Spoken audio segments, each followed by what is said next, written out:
Welcome to new TV Telugu.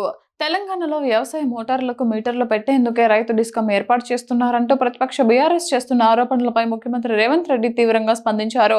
ఈ ఆరోపణలను ఖండిస్తూ బీఆర్ఎస్ కు సంచలన సవాల్ విసిరారు. తమ ప్రభుత్వం మోటార్లకు మీటర్లు బిగించిన, ఉచిత విద్యుత్ పథకాన్ని రద్దు చేసిన రాబోయే ఎన్నికల్లో కాంగ్రెస్ పార్టీ పోటీ చేయబోదని ఆయన స్పష్టం చేశారు.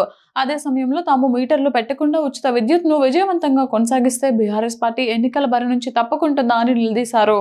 రైతు డిస్కం ఏర్పాటు వెనుక ఉన్న అసలు ఉద్దేశాన్ని రేవంత్ రెడ్డి వివరించారు. రైతులకు 24 గంటల పాటు నాణ్యమైన, అంతరాయం లేని ఉచిత విద్యుత్ అందించడంతో పాటు జవాబుదారీతనం పెంచడమే దీని లక్ష్యమని తెలిపారు. దేశంలోనే ఇలాంటి ఏర్పాటు చేయడం ఇదే తొలిసారని ఆయన పేర్కొన్నారు.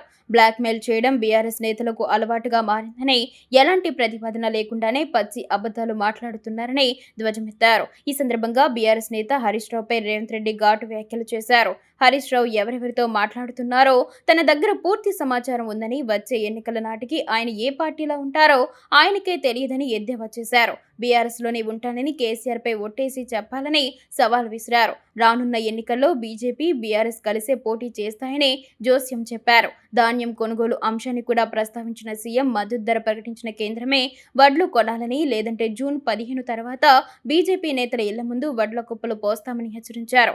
గత ప్రభుత్వ హయాంలోని విద్యుత్, కాళేశ్వరం అక్రమాలపై సీబీఐకి ఫిర్యాదు చేశామని, దీనిపై కేంద్ర మంత్రి కిషన్ రెడ్డి స్పందించాలని డిమాండ్ చేశారు. తాను 2034 వరకు తెలంగాణ రాజకీయాల్లోనే ఉంటానని, 2029లో కూడా కాంగ్రెస్ పార్టీయే గెలుస్తుందని రేవంత్ రెడ్డి ధీమా వ్యక్తం చేశారు.